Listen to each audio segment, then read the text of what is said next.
They say no one visits Rose Hill Cemetery after midnight. Not the locals. Not even the groundskeeper. Not since the incident, the one people stopped talking about but never really forgot. It was a night like this one. The sky was bruised with clouds, the moon barely a smudge of light. That night, a man entered the graveyard on a dare. He wasn't seen again until dawn, sitting outside the gates, eyes wide, his fingernails torn and bloody from clawing at the iron bars. He never spoke a word of what happened. But everyone knew. He saw her. The ghostly bride. It was this legend that brought Thomas, a skeptic, a thrill seeker, and a small-time paranormal investigator, to the cemetery. He had heard the whispers online, in dusty forums where ghost hunters shared rumors like currency. But the bride's tale stood out, a woman buried in full wedding attire after being left at the altar, her body never truly found, her grave oddly cold even in the heat of summer. Locals believed she wandered still, trapped between heartbreak and hatred. And every so often, she chose someone. Thomas wasn't scared. Or so he told himself. Armed with cameras, thermal scopes, EMF detectors, and a handheld voice recorder, he passed through the rusted gates just minutes before midnight. The cemetery yawned open before him, a sprawl of crooked stones and twisted trees. The path was overgrown, the lamps long dead. As he stepped forward, the gravel crunched beneath his boots, loud, like bones being crushed underfoot. He reached the old chapel ruins, nothing more than a crumbling archway and shattered brick. That's where he set up base. He placed the recorder on a headstone and activated the thermal camera, scanning slowly. It all felt too quiet. Even the wind had died. The stillness wasn't peaceful, it was watchful. At exactly midnight, the temperature dropped. Thomas shivered, breath forming clouds that hadn't been there seconds before. He flipped on the EMF detector. At first, nothing. Then, a soft beep. Another. The needle twitched. The air grew heavier, like invisible hands pressing against his chest. "If you're here. I've come to see you," he whispered into the dark. "I want to understand. I want to hear your story." Silence. Then, a faint creak. He turned toward the willow tree near the edge of the cemetery, the one locals warned him about.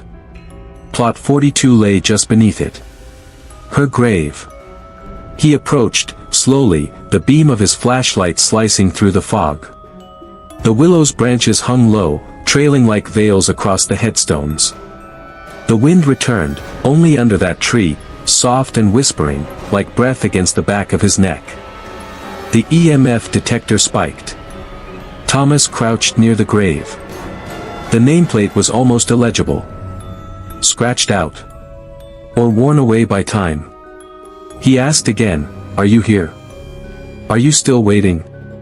Suddenly, his recorder clicked, on its own, and began recording. That's when it began. First, footsteps. Not his. Not from the path. From behind the tree. Slow, dragging, the sound of someone, or something, walking with a limp. Then, the soft, rhythmic rustling, like lace brushing against stone. He raised his flashlight and aimed it toward the sound. Nothing. The light flickered. And then, she appeared. Not clearly. Just a shape at first. Tall. Slender. Dressed in white. Her veil tattered, almost floating.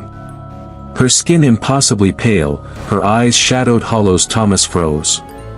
Every instinct screamed to run, but his legs refused. She stood beneath the willow, unmoving, as if she'd always been there. He raised the thermal camera. The figure registered colder than the night air around her, impossibly cold. He spoke, his voice trembling, "Bride, what do you want?" On playback, his recorder captured her answer, "He left me." The voice was brittle. Wounded. But underneath it, rage. Then she moved. Not walked, glided. Her dress dragged across the ground, her fingers trailing along the tombstones as she passed. One by one, they frosted over with ice. Thomas stepped back, but the ground beneath him felt wrong, soft, like fresh-turned soil. He stumbled. Fell. Landed hard near another grave. When he looked up, she was above him. Her face no longer hidden. What stared down at him wasn't human. Her mouth was a torn gash, as if it had been sewn shut and ripped open again. Her eyes were endless black pits, leaking shadows. Her dress, soaked in something dark. Dried. Crusted. A bouquet of dead flowers clung to her chest with thorns digging into her collarbone. Thomas scrambled backward, heart hammering. His camera fell from his hands and cracked. "Why me?" he choked. And she answered, "Because you listened." A scream tore through the cemetery, but it wasn't hers. It was his. He didn't remember running.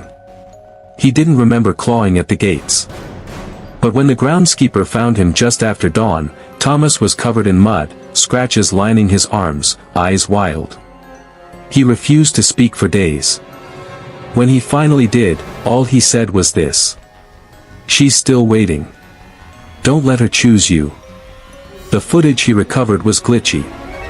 Most of the camera's memory was corrupted.